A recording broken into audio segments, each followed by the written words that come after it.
start your talk now, sir. Thank you.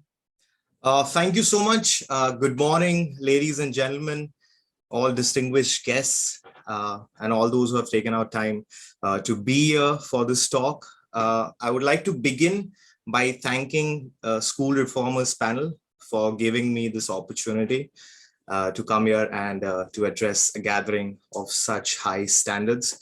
So thank you. My topics are very simple. I would like to speak about student welfare and how teaching is a calling. So both of which come under the same umbrella. So let me begin by saying that being a teacher is nothing less than being an actual rock star. I'll give you an example of this. When a rock star gets on stage, right, he screams out two words. He says, "Let's rock." And you can see the entire crowd erupt. They go berserk and they enjoy that. The same thing happens in a classroom. When we walk into a classroom and we scream "free period," and that's it. The same kind of reaction is what we get. What I'm trying to say is that don't sell yourselves short, guys, because trust me, our job is way more than what people give us credit for. Now,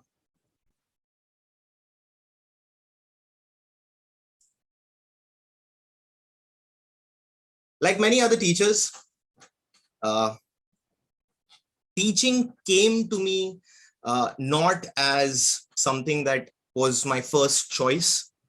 And I'm sure there are many in this crowd as well that feel the same way, that did not have this as their first choice.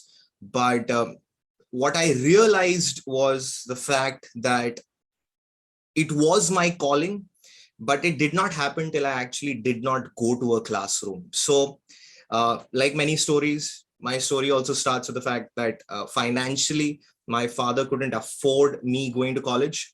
So I had to take a decision when I was in grade 12 that I was surrounded by some amazing teachers. That's something that I really enjoyed being in school with.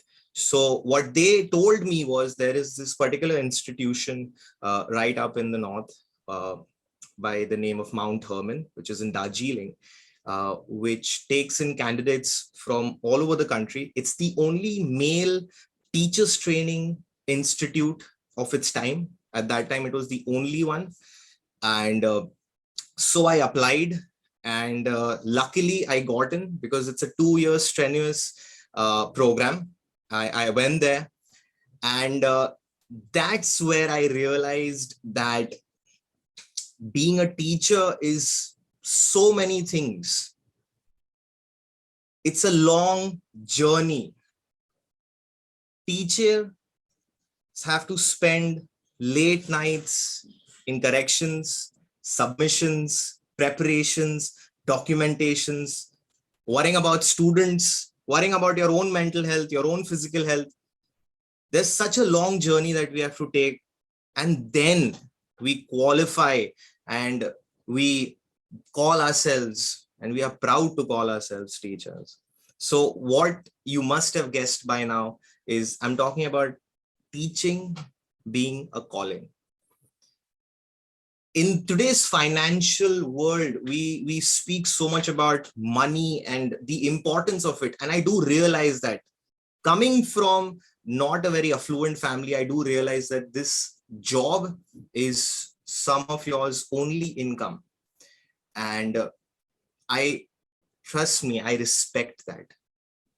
What I am trying to tell you over here is the fact that if we just give all of ourselves to the students and do our work, the financial benefits and the progress and moving up the ladder, as we call it, it'll happen. It happens. The fact that we concentrate so much on these things that we forget what we were actually there to do. When you walk into a classroom, you're not there to impress anyone so that you can get a promotion or so that you can get an advancement. You're there because those kids require a guide. They require somebody to tell them, to show them, to facilitate their learning. Now, I have been teaching as many years as I have, and I have realized that my mentor had told me this before I got into teaching. He told me that if kids are on your side, if you can get them to believe in you, if you can get them to trust you, lessons and teaching becomes fun. Lessons and teaching becomes part of what you would do in class on a regular day. Like, they wouldn't find attending your class as a burden, as, oh my God, I have to go to class. Oh my God, I have to be there. I don't want to be there, but I have to be there. APJ Abdul Kalam, our late president, who so amazingly well put this together. He said that being a teacher is a very noble profession that builds character, caliber, and the future of an individual. If the people remember me as a good teacher, that will be the biggest honor for me. Our primary understanding of being a teacher has changed over time. Being a teacher or a guru was way more than incentives and increments. It was about making a difference. It was about showing them a path. And as most of us actually do that, somewhere along the line, there are moments where you feel, it's just too much. It's just so much that I have to do. You have your own personal issues. You have family issues that you are dealing with. And it takes a toll on your mental health. But trust me, I understand that. But what I have realized in my relatively short time is that the more you give to your students, it has a ripple effect that affects you as well. So when I mention the fact that teaching is a service, I also say that never provide a service free of cost. That's absolutely something that is true and something that you have worked hard for. So I'm not saying go ahead and teach without a cost. No, you should, and you deserve some kind of incentive for the work that you do. But I'm saying that's not all of it. We have so many teachers who work tirelessly and endlessly without even those benefits.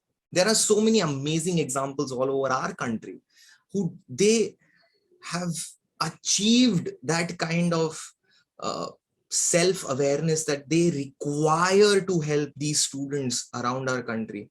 They feel that they need to do it.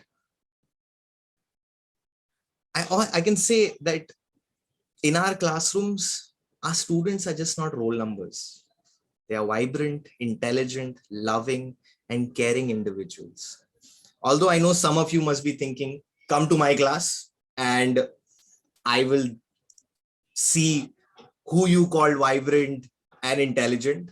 But I've been to many classrooms around our country and abroad where I have had the opportunity to see children from all walks of life who require, at some basic level, require the same thing.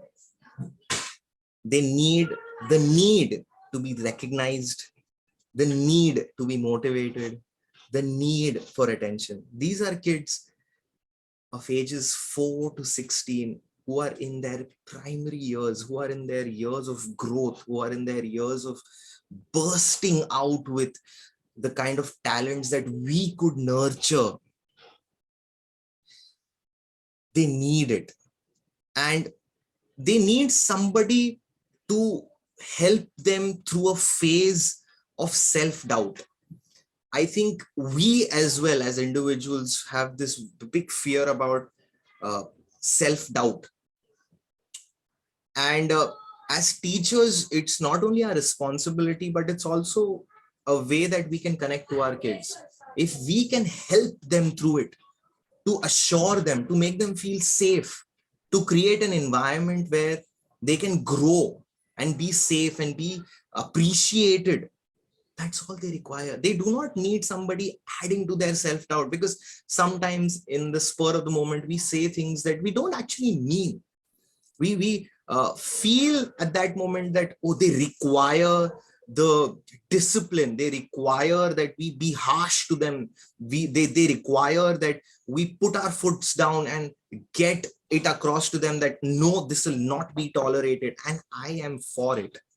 I've studied in a boarding school all my life, and trust me, discipline was one of the most important things I learned there. How to do things according to an entire structure. And as much as I talk about it, I also have enough basis and facts to prove that with the discipline part of it, there has to be a nurturing part with it. So you just can't have discipline all the time. You need to balance it out. That's where a lot of us feel that we don't do justice. We don't have that balance. When we talk about discipline, it's all discipline. Oh no, I have to be strict. If I'm not strict, they'll take me for a ride. And if I'm not strict, they'll not take me seriously. They will not do the work that I'm giving out. They'll not complete my assignments. They'll not do this. They'll not do that. But when let me show you the other side of it. If a student really likes you, he respects you, he or she really wants to get your approval, they will complete their work. They will do everything under the sun that you ask them to. They are never going to back out of the fact that, oh, I don't want to do it. Oh, it's too much. No, they'll think about it. Oh, sir's asked me for that. Mrs. asked me for this. So I need to complete it. I need to be there presenting, and that's what she like or he like. So you see, winning your approval becomes so important for them that the work that you've assigned just becomes secondary. They will complete whatever you require them to do. All you need to do is get across to them. They need to learn that you are helping, you are facilitating their growth. You are now not there to add to their self-doubt and the various issues that they do face. All I ask is, to put it in very simple terms, is tonight, take a good night's rest, wake up fresh, and think about all those moments where you have felt a sense of pride.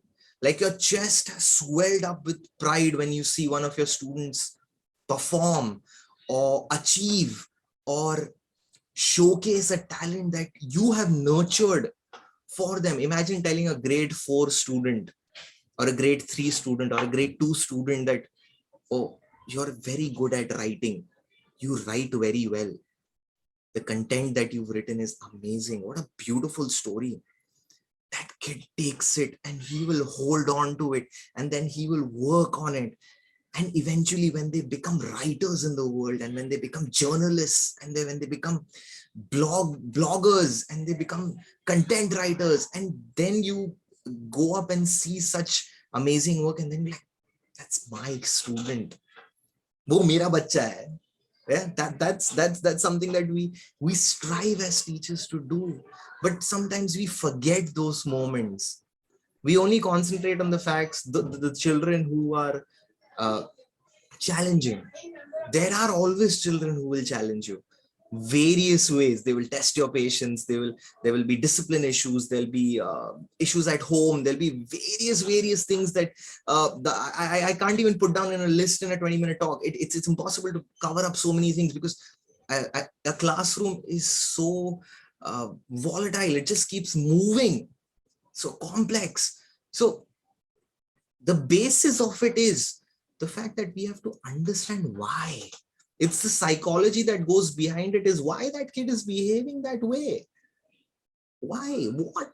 How can I connect? How can I build that connect? How can I get them to understand what I am trying to do with them? Isn't that what all of us would love to do?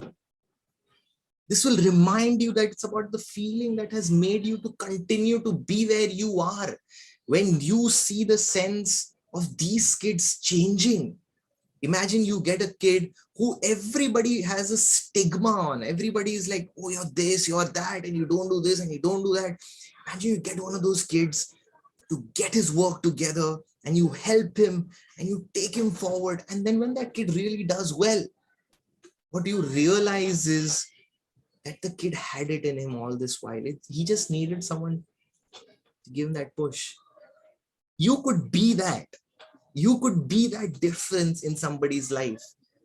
I have done it personally, and trust me, I feel it's a feeling that is very rarely described in words, because it makes me happy, it makes me proud, it makes me satisfied. You feel accomplished. You feel that, oh, this is why I'm a teacher. This is why I'm a teacher. And while you are doing all this, when you are trying to be the best version of yourself, what is happening is you are creating an environment where student welfare is being promoted. Students are heard. They can advocate their voice. They can talk about what they would want to. And that's where you think that this is why I am who I am. Because I'm sure all the teachers and all the people who are part of education are extremely talented. And they could have been wherever they would want to be, because the kind of workload, the kind of work that we do on a regular basis, companies and places of corporate would not be that much of a pressure for us. We could be whatever we want, but we've chosen to be here. So let's just give it our all. There is this very absurd saying. When I say absurd, you'll understand what I mean by that. That those who can't teach, which means that all those who are not able to achieve something in their own lives end up teaching. Well, let me tell you today that you were chosen to play a part in the future of our country and the world. You will not be showered with gifts and you will not own expensive cars and houses. But what you will have is the fact that you rest your head at night with respect and a clear conscience. You don't need fame to be famous. You will always have people come running to you no matter where you go, because you have been part of their lives. You will always give autographs no matter how old you become. People will still bow their heads in respect because you are a teacher, and never forget that. And while we take pride in being so important in the lives of our students, remind yourself to be more compassionate and understanding to the various troubles and emotional trauma that a lot of our students go through, so that we can create an environment for our student welfare in our classroom. I would like to wrap it up by bringing back this saying that those who can't teach, no, my fellow teachers, only those who can teach. Thank you. Thank you, sir. It was a very good motivation session. I would like to say that. And here are some questions lined up, though you have covered most of the, already given answers. Okay, but I would like to ask you the same, since the audience have posted. So the first question goes like this. What are some good questions to ask a student about his well-being? All right. So you can start at the basic level as, how are you? How do you feel today?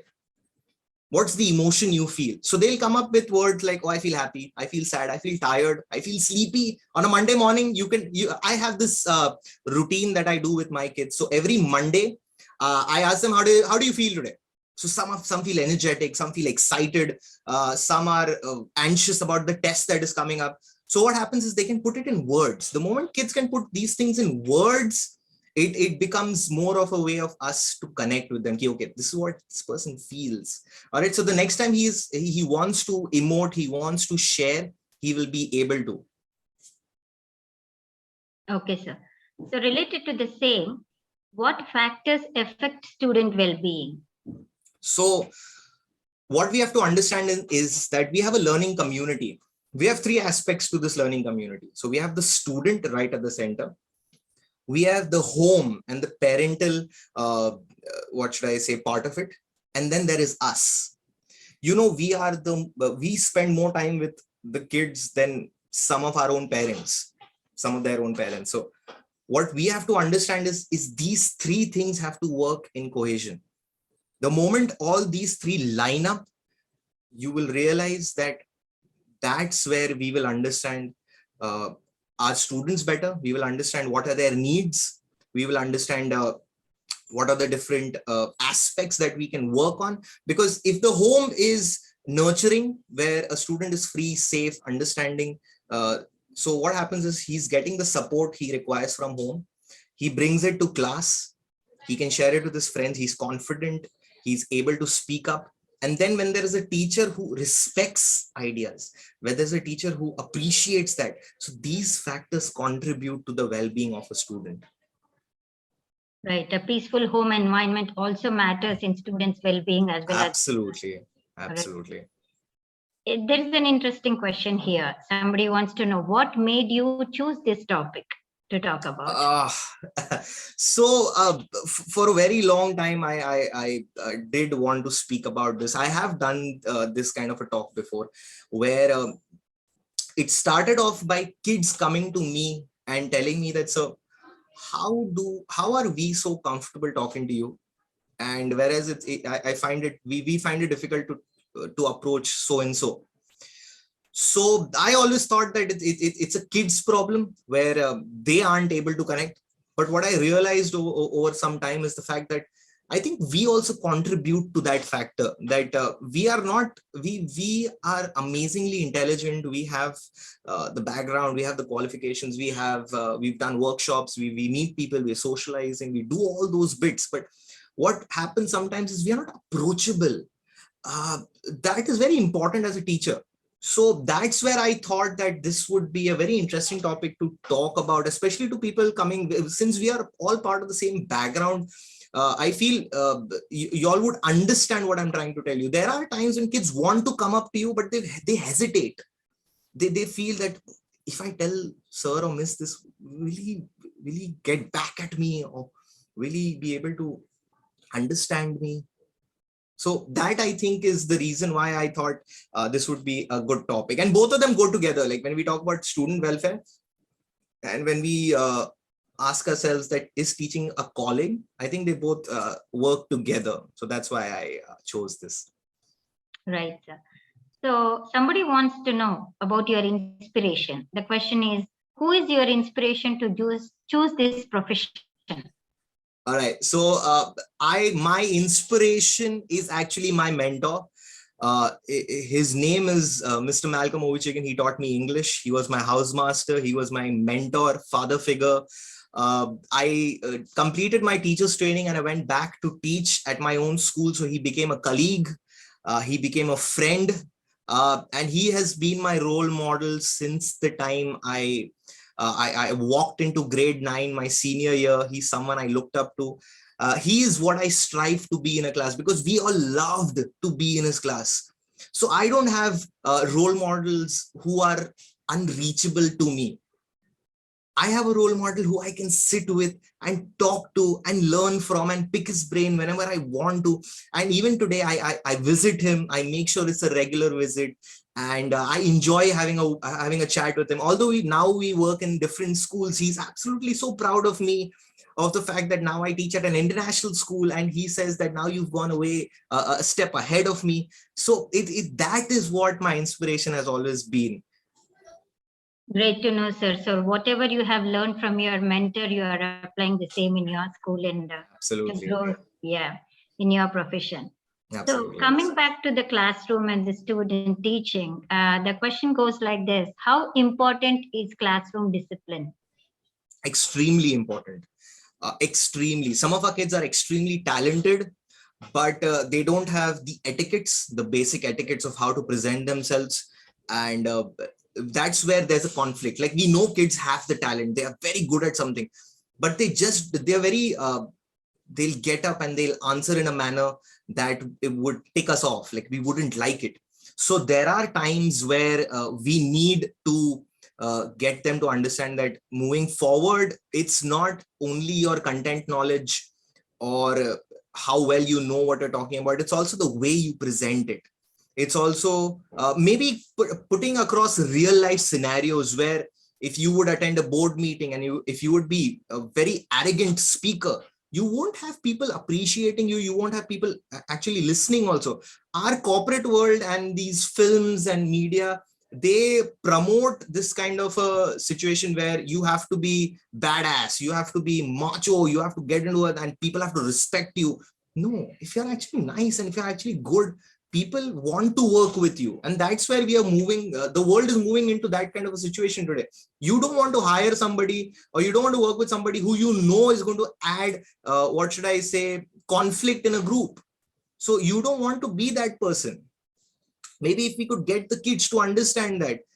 But like the question says that how important discipline is, I say it's extremely important, because like I said, not only content knowledge, but they need to know that it's your character and who you are that matters.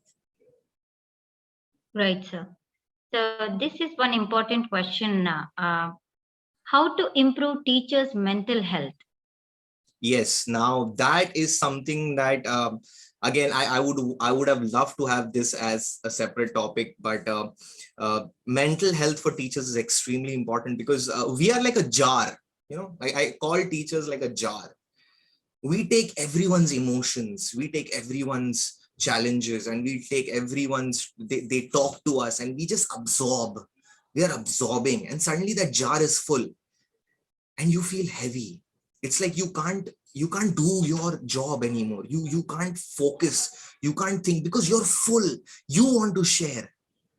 So when you say how important mental health of a teacher is, it is the most important part of it. Because if you're not mentally peaceful, it will retaliate into your physical health.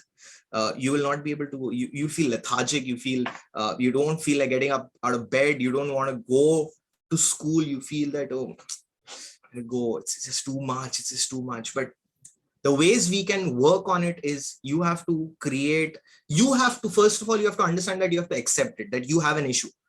Like I had this, and sometimes now also I do face this kind of an overburdening feeling. So what I do is I take some time off. Like I don't take a holiday, take some time off, as in from my regular routine. So if I was teaching, then I was doing tuitions, and then I was meeting up, I was doing talks, I was doing workshops, I was studying, I was doing. So out of all of that, I would look at what my priority is. So I have to do school because I need to work. So I'll do that, but I'll drop my tuitions for about a week. No tuitions, no interactions after my school. So I would ask the children, and a week is okay. I mean, that gap is fine. What you can do is you can take out time on a regular basis as well. So after there's a switch on, switch off time. So when you're switched off, you can do things that you like, maybe entertain yourself. Family is a good distraction. Sometimes that is also the issue. Like you go home and then you have to deal with a whole other cauldron of issues. So how can you manage that is what I'm sure a lot of you all want the answers for. So this is how I work on it. So it's not something that it will not work for everybody. I'm not like a life guru that will give you 5 steps to happiness. I cannot do that, and I don't believe in that. But for me, what works is I need a switch off time. So I'll watch Netflix. I love watching movies. So I'll watch a movie. My brain just leaves the world, watches the movie. I'm in the character. I love it. I feel light. And then I come out. So sometimes I feel like I want to cook. So I tell my wife, okay, you relax, let me do the cooking. So I go in the kitchen, I put on music and I'm cooking. So I take about an hour, 2 hours. I just cook, and I feel good at the end of it. I feel relaxed. Sometimes I need to speak to somebody. So, and that is mental health, guys. You have to understand is the fact that there's no shame in talking to somebody. Not at all. So please, if you need help, seek it. Because if you're not mentally healthy, it will come out into your lives. It will come out into your classrooms. It will come out into your family time. It will come out somewhere where it will be really difficult to manage. So talk about it. That's true, sir. Very well answered. you need to talk to people when you are, Absolutely. when you need help. That's the most important thing. And it's not only for teachers. I think it's for For everybody. everyone, Mental health is everyone. important, and Very true. unwinding Very true. yourself is very important. So, Correct, sir, correct. we are winding up the questions since we have the time crunch. School Journal of Absolutely. Education and schoolreformer.com. Thank you for the talk and for patiently answering all the questions, sir. We also Thank you. thank the audience for participating in the event, and we'll end the meeting now. Thank you, sir. Thank you. Thank you so much, everyone. Thank you so much, Miss.